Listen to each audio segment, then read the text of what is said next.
Welcome to our channel. আজকে একটি বিশেষ টপিক নিয়ে আলোচনা করব, সেটা হচ্ছে পৃথিবীর অভ্যন্তর। এই পৃথিবীর অভ্যন্তর আমাদের ওয়েস্ট বেঙ্গল বোর্ডের ক্লাস 8 এবং ক্লাস 11-এর যে টপিকগুলি রয়েছে সিলেবাসে, তার মধ্যে এটাও একটা টপিক। তো সেই পৃথিবীর অভ্যন্তরে ঢোকার আগে আমি একটা জিনিস জানবো যে পৃথিবীর অভ্যন্তর সম্পর্কে কিভাবে আমরা জ্ঞান পেলাম। কেউ কি মাটির নিচে গিয়েছিল, নাকি কোনো মেশিন পাঠানো হয়েছিল? এই যে আজকে আমরা যে গ্লোব ব্যবহার করি, এই গ্লোবের মধ্যে অর্থাৎ পৃথিবীর এই যে ব্যাসার্ধ, যেটা এই ব্যাসার্ধ বরাবর তাহলে কিভাবে আমরা তথ্যটা পেয়েছি। আমরা ক্লাস 8-এর বইয়ে বা আমরা আগেও নিচু ক্লাসে পড়েছি যে রবিনসন দ্বীপে 4 কিলোমিটার গর্ত করা হয়েছে। সেই 4 কিলোমিটার গর্তে সেখান থেকে বিভিন্ন রকম যন্ত্রপাতি পাঠিয়ে ভূপৃষ্ঠের যে অভ্যন্তরের যে স্তর তার সম্পর্কে ধারণা পাওয়া যায়। আবার সুমেরু অঞ্চলে প্রায় সেখানে 12 কিলোমিটার গর্ত করা হয়েছে, যেখান থেকে কিন্তু আমরা পৃথিবীর অভ্যন্তর সম্পর্কে ধারণা পেতে পারি। কিন্তু এখন প্রশ্ন হচ্ছে যে এই 4 কিলোমিটার গর্ত থেকে কোনো মেশিন পাঠানো হয়েছিল, নাকি মানুষ গিয়ে দেখে এসছে যে এটা ভূত্বক, এটা গুরুমণ্ডল, এটা কেন্দ্রমণ্ডল দেখে এসছে?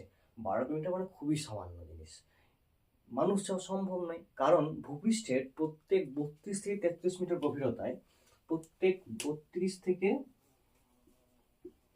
33 মিটার গভীরতায় 1 ডিগ্রি সেলসিয়াসের তাপমাত্রা বৃদ্ধি পেতে থাকে। এখানে 32 মিটার ভূপৃষ্ঠ থেকে নামলে মানে 1 ডিগ্রি তোমার টেম্পারেচার বৃদ্ধি পেয়ে গেল। 100 ডিগ্রি পৌঁছাতে প্রায় তোমার 100 মিটার পৌঁছাতে প্রায় তোমার 3 থেকে 4 ডিগ্রি সেলসিয়াস তাপমাত্রা বৃদ্ধি পায়। 3 ডিগ্রিটা প্রত্যেক বই দেওয়া থাকে, তাহলে সেহেতু 3 ডিগ্রিটাই বলবে।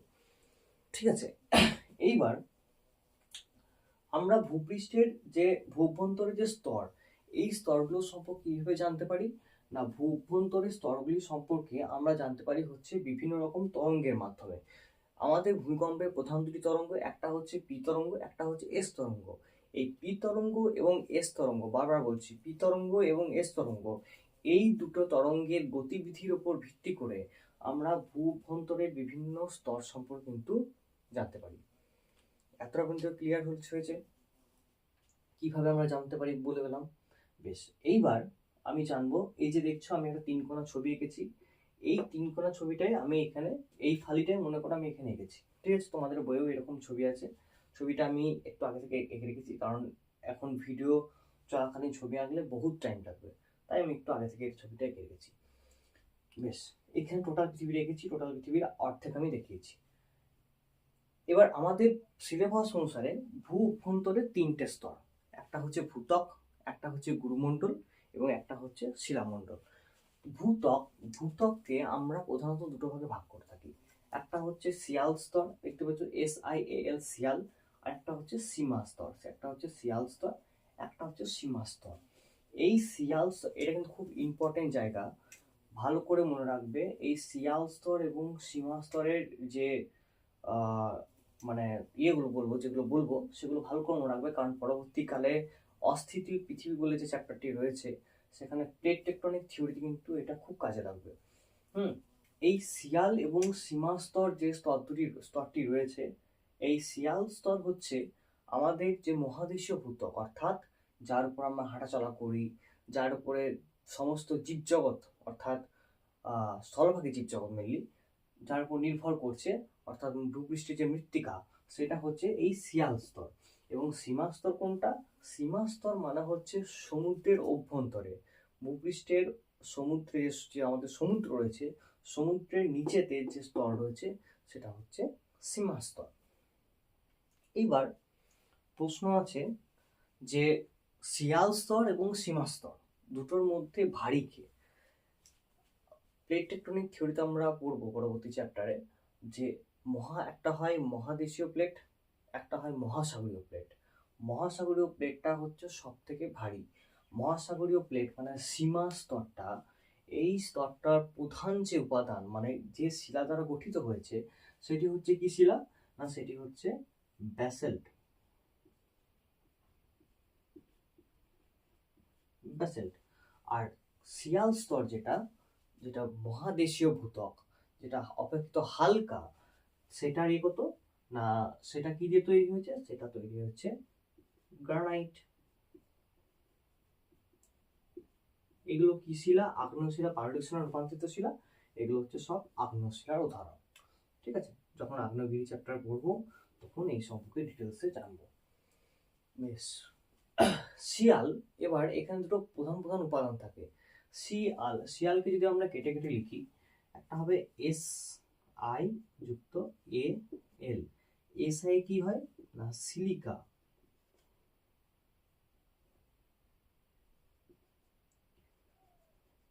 সিলিকা। এল এ হচ্ছে অ্যালুমিনিয়াম, অ্যালুমিনিয়াম। একটা হচ্ছে সিলিকা, একটা হচ্ছে অ্যালুমিনিয়াম। সীমা স্তর যেটা দেখো, এস আই এম এ, সীমা স্তর একইভাবে কি জিনিস না C S I M A. এটা এস আই মানে সিলিকা, এম এ মানে হচ্ছে ম্যাগনেসিয়াম।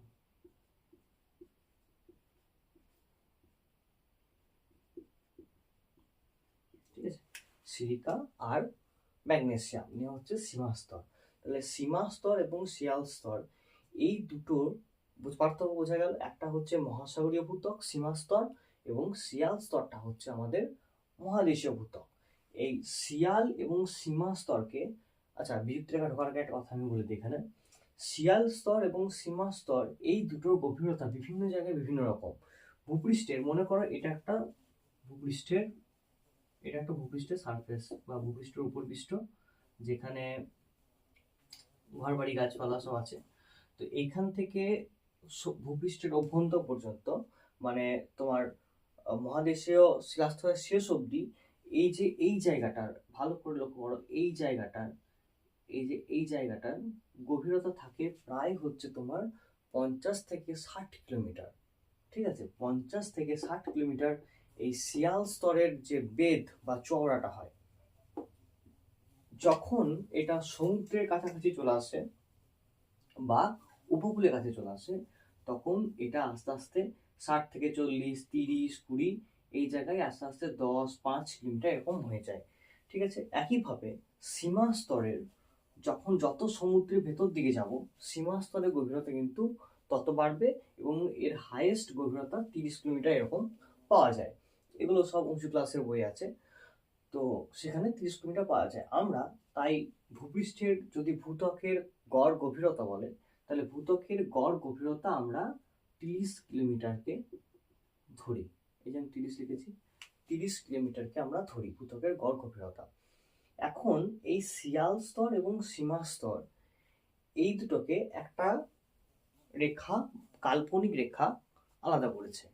এই কাল্পনিক রেখাগুলো কি করে এলো না, কাল্পনিক রেখাগুলো এসছে ভূমিকম্পের তরঙ্গ যখন সিসমোগ্রাফ যন্ত্রের সাহায্যে মাপা হয়, তখন তার বিচ্যুতির উপর লক্ষ্য করে, বিচ্যুতি মানে হচ্ছে ফ্রিকোয়েন্সিটা মানে ওঠানামা করে বা চেঞ্জ হয়ে যায়, সেক্ষেত্রে তখন লক্ষ্য করা যায় কি যে এই জায়গা বরাবর সেটা চেঞ্জ হয়ে যাচ্ছে।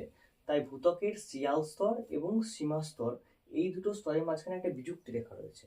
ঠিক আছে, বিযুক্তি রেখা রয়েছে। এই বিযুক্তি রেখাটাই হচ্ছে দুটো স্তরকে, যে কাল্পনিক রেখা দ্বারা দুটি স্তর পৃথক করা যায় বা দুটি স্তরকে আলাদা করা সম্ভব হয়, তাকেই আমরা বলছি বিযুক্তি রেখা। যেমন ধরো এখানে শিয়াল স্তর এবং সীমা স্তর এই দুটির মাঝখানে কি স্তর রয়েছে, এই দুটির মাঝখানে এই যে রেড কালারের দাগটা দেখতে পাচ্ছ, এটা হচ্ছে একটা বিযুক্তি রেখা। এই বিযুক্তি রেখাটার নাম কি, কনরাড বিযুক্তি রেখা। ভূবিজ্ঞানী কনরাড এর নামকরণ করেছিলেন বলে একে বলা হয় হচ্ছে কনরাড বিযুক্তি রেখা। বেশ, এইবার ভূপৃষ্ঠের শিয়াল এবং সীমা স্তর, ওই যে ভূমিকম্প হয়, ভূমিকম্প হলে যেমন একটা পুকুরে দেখবে যেমন করে গাছের পাতা যদি পড়ে তাহলে পাতা যেমন করে ভাসে, ঠিক একইভাবেই পৃথিবীর অভ্যন্তরে, ভূ অভ্যন্তরে একটা স্তর আছে, স্তরটার নাম হচ্ছে অ্যাস্থনোস্ফিয়ার স্তর।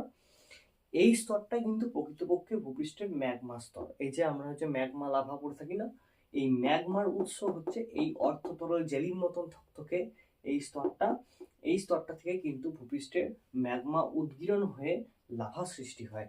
এটা আমরা প্লেট টেকটনিক যখন পড়বো বা পার্থসংস্থান তত্ত্ব যখন পড়বো, সেখানে আমরা জানবো।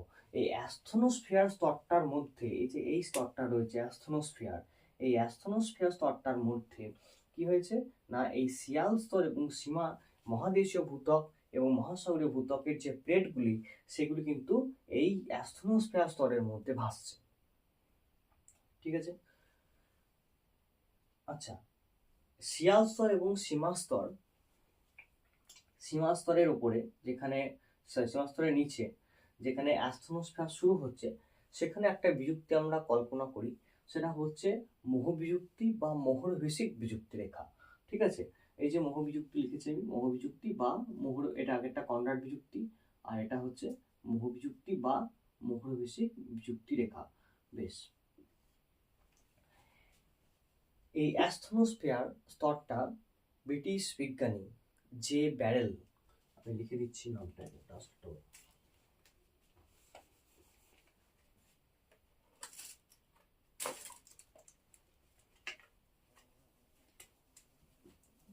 যে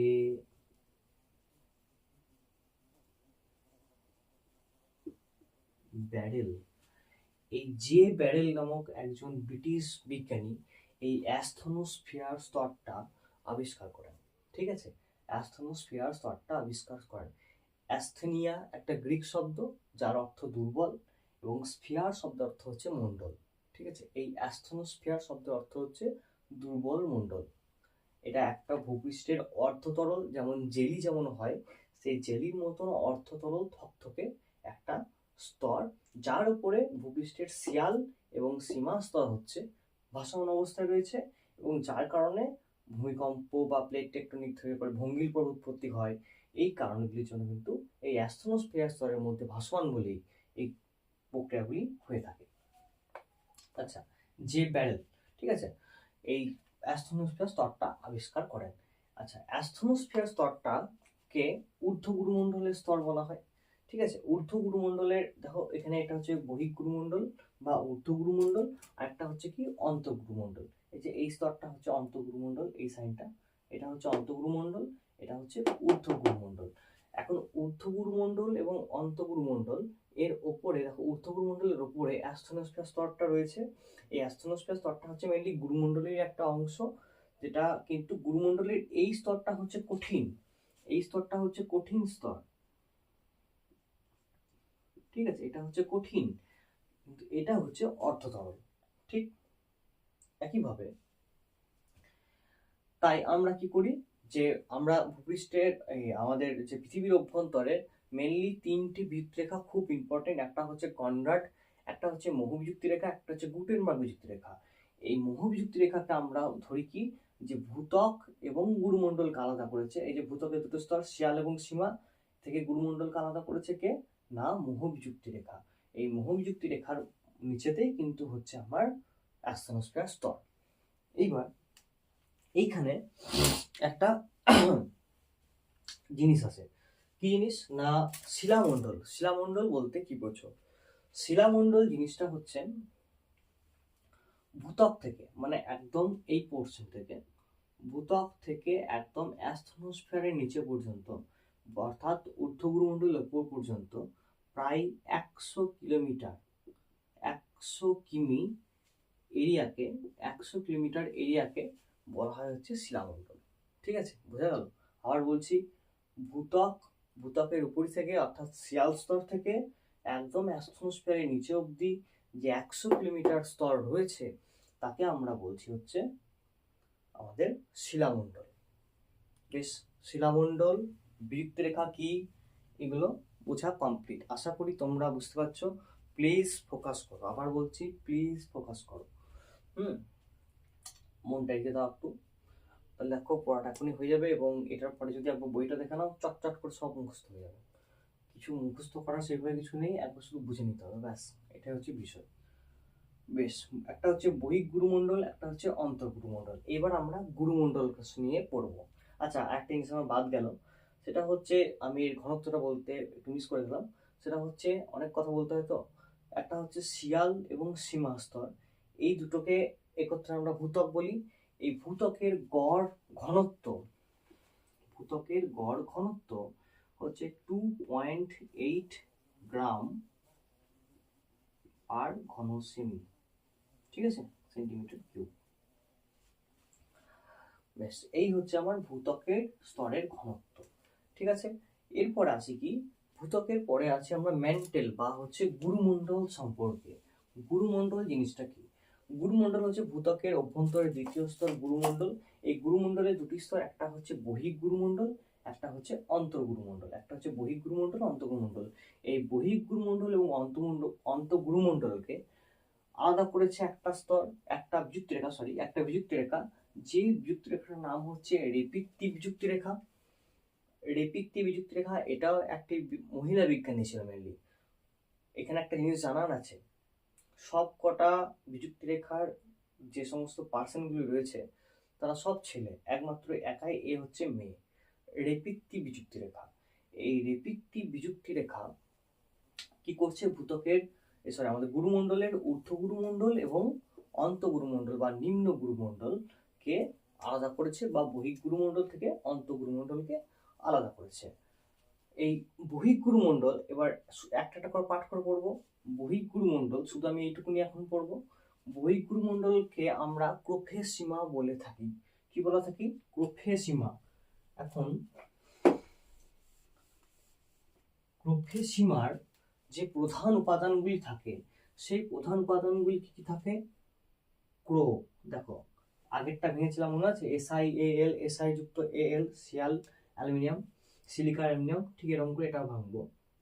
ক্রো, ফে, সি, মা।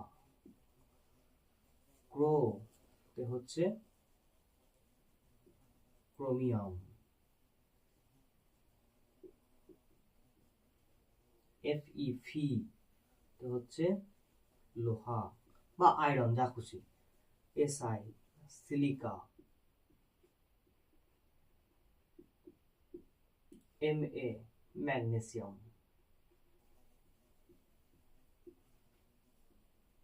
ম্যাগনেসিয়াম। ঠিক আছে, প্রোফেসিমা, একে ঊর্ধ্বগুরুমণ্ডল। এই চারটে প্রধান প্রধান উপাদান নিয়ে ঊর্ধ্বগুরুমণ্ডল আমার গঠন হয়েছে। একইভাবে নিম্ন গুরুমণ্ডল গঠন হয়েছে। নিম্ন গুরুমণ্ডল কি বলে থাকি? নিফেসিমা। এটা প্রোফেসিমা, এটা নিফেসিমা। একইভাবে নি, ফে, সি, মা, নিফেসিমা। একই জিনিস, এফিতে লোহা, সিলিকা, এমএ ম্যাগনেসিয়াম, এদিকে শুধু এটা আলাদা। এটা কি না নিকেল। এই হচ্ছে ফারাক। নিফেসিমা, প্রোফেসিমা, ঊর্ধ্বগুরুমণ্ডল এবং নিম্ন গুরুমণ্ডল। একটা হচ্ছে প্রোফেসিমা, একটা হচ্ছে নিফেসিমা। প্রোফেসিমা নিফেসিমাকে আলাদা করেছে কে না হচ্ছে রেপিক্তি বিযুক্তি রেখা। অনেক বইয়ে র্যাপিডটিও থাকতে পারে, একই কথা দুটোই। ঠিক আছে, বেশ। এইবার নেক্সট আসি হচ্ছে আমাদের কেন্দ্রমণ্ডলে। আচ্ছা, এখানে এই যে ভূত্বক 0 কিলোমিটার থেকে 30 কিলোমিটার পর্যন্ত বিস্তার। যদি আসে ভূত্বকের ঘনত্ব কত, গভীরতা কত, তাহলে বলবো আমরা ভূপৃষ্ঠ থেকে 30 কিলোমিটার পর্যন্ত হচ্ছে ভূত্বকের ঘনত্ব। একদম নোট করে নাও, ঠিক আছে? 30 থেকে 700 কিলোমিটার পর্যন্ত হচ্ছে বহিঃগুরুমণ্ডল। এই বহিঃগুরুমণ্ডল যদি বলা হয় অ্যাস্থনোস্ফিয়ারের ঘনত্ব কত, তাহলে হবে 30 থেকে 100 কিলোমিটার পর্যন্ত, বা অনেক অনেক বইয়ে 100 থেকে 350 কিলোমিটার পর্যন্ত থাকে। তাই 100 কিলোমিটারকে বলবে। 100 কিলোমিটার ভূপৃষ্ঠের 100 কিলোমিটার গভীরতায় যে অর্ধ তরল থকথকে জেলির মতন পদার্থ থাকে তাকে আমরা অ্যাস্থনোস্ফিয়ার বলে থাকি। এই অ্যাস্থনোস্ফিয়ারের 30 থেকে 700 কিলোমিটার, তাহলে এই 30 থেকে 700 কিলোমিটার এই গভীরতা হচ্ছে ঊর্ধ্বগুরুমণ্ডল, এবং 700 থেকে 2900 কিলোমিটার এই গভীরতাটা হচ্ছে আমাদের অন্তঃগুরুমণ্ডল বা নিফেসিমা। আচ্ছা, এখানকার টেম্পারেচার থাকে এই স্তরটার ভূপৃষ্ঠের নিচে 2000 থেকে 3000 ডিগ্রি সেলসিয়াস। শুধু আমি গুরুমণ্ডলের উষ্ণতা বললাম, ভূত্বকের উষ্ণতা আমি বলি নাই। ভূত্বকের উষ্ণতা সেইভাবে উল্লেখ কোথাও পাওয়া যায় না। ভূত্বকের উষ্ণতা যদি আসে তাহলে এইভাবে আসবে, পৃষ্ঠের 32 মিটার গভীরতায় কত ডিগ্রি সেলসিয়াসের তাপমাত্রা বৃদ্ধি পায়, এই প্রশ্নটা আসবে। এবার কেন্দ্রমণ্ডল। কেন্দ্রমণ্ডল এবং গুরুমণ্ডলকে আলাদা করেছে একটা বিযুক্তি রেখা, তার নাম হচ্ছে গুটেনবার্গ বিযুক্তি রেখা। এই গুটেনবার্গ বিযুক্তি রেখার ফুল ফর্ম হচ্ছে উইচার্ড গুটেনবার্গ বলে একজন বিজ্ঞানী ছিলেন, তিনি এই গুটেনবার্গ বিযুক্তি রেখা এই নামকরণটি করেছেন। ঠিক আছে, এটা আমরা শর্ট ফর্মে গুটেনবার্গ বিযুক্তি বলে থাকি। এখন এই গুটেনবার্গ বিযুক্তি কে আমরা কি করব না, এর আরেকটা নাম আছে, সেটা হচ্ছে ওল্ডহাম বিযুক্তি বলে। ওল্ডহাম লিখে দিচ্ছি আমি, সরি এখানে লিখবো,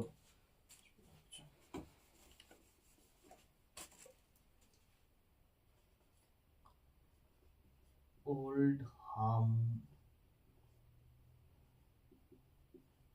বিযুক্তি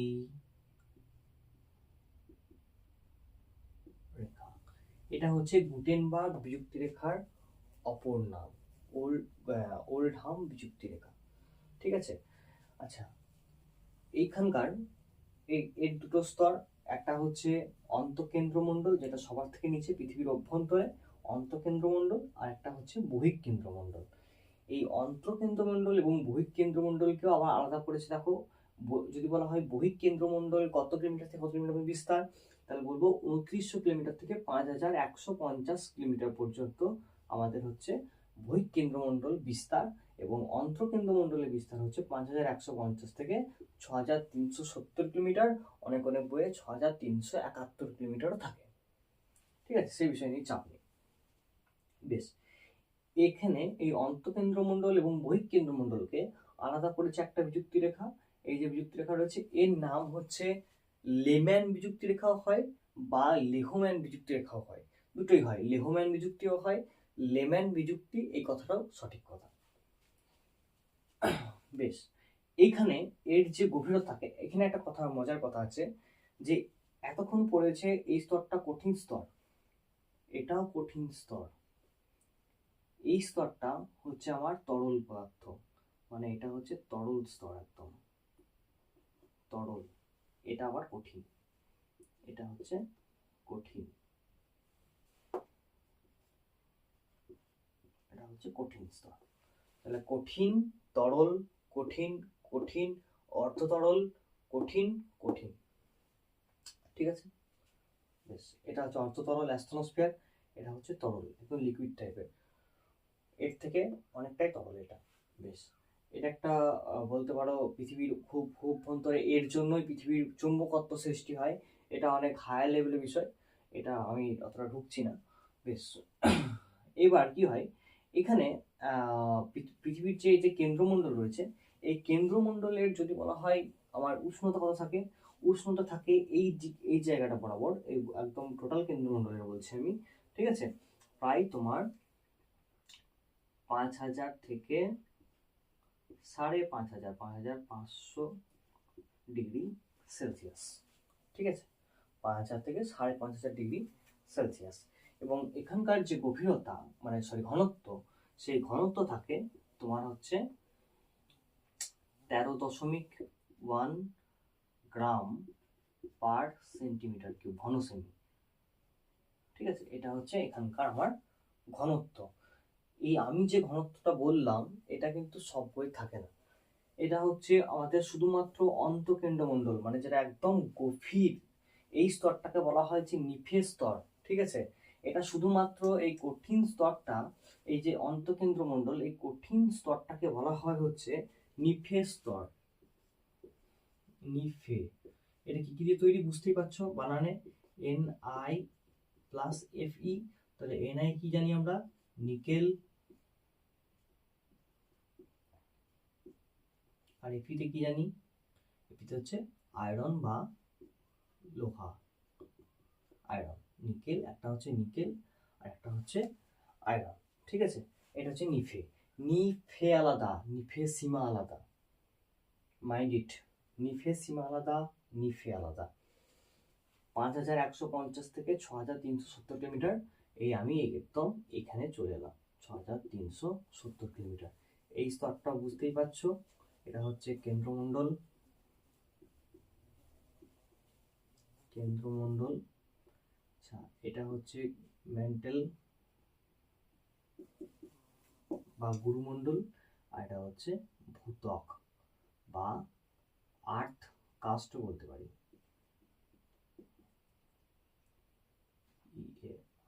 টেজ আর কাস্ট,